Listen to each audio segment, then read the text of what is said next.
অনেকে অভিযোগ করে আল্লাহ আমার এইটা দেয় নাই, ওইটা দেয় নাই, আমি এটা পাই নাই, ওইটা পাই নাই। ও পায়, আমি পাই না কেন? ওর চাকরি হয়, আমার হয় না কেন? ওর ব্যবসায় লাভ, আমার লস কেন?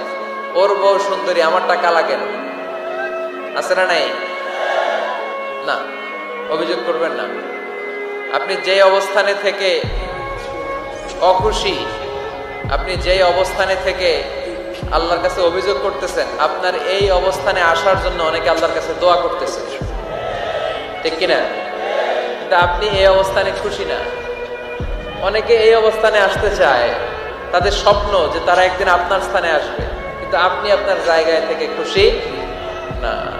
এজন্য উনজুর ইলা মান হুয়া আসফালা মিনকা, তোমার চেয়ে যে খারাপ অবস্থায় আছে তার দিকে তাকাও, তাহলে তোমার মনের দুঃখ ঘুচিয়ে দিবে কে?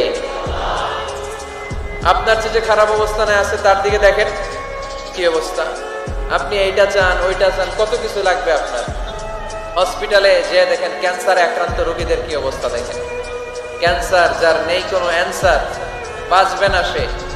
ওরে যে জিজ্ঞেস করেন, ভাই আমি তো বাড়ি চাই, গাড়ি চাই, আমার অনেক অভিযোগ, আমি এটা চাই, ওটা চাই, তুমি কি চাও? ক্যান্সার আক্রান্ত রোগীটা বলবে, আমি কিচ্ছু চাই না, আমি খালি বাঁচতে চাই। ক্যান্সার আক্রান্ত রোগীটা কি চায়? শুধু কি চায়? বাঁচতে চায়। আর আমাদের অনেক কিছু লাগবে। এজন্য বেঁচে যে আছি, এই জন্যই আলহামদুলিল্লাহ।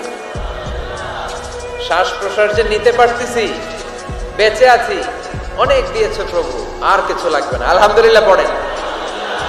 চাওয়ার কোনো শেষ নাই, আছে?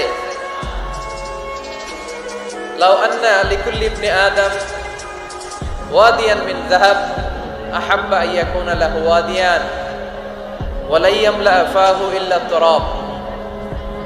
প্রত্যেক বনি আদমকে আল্লাহ তাআলা একটা করে স্বর্ণের পাহাড়ের মালিকও যদি বানিয়ে দেয়, কিসের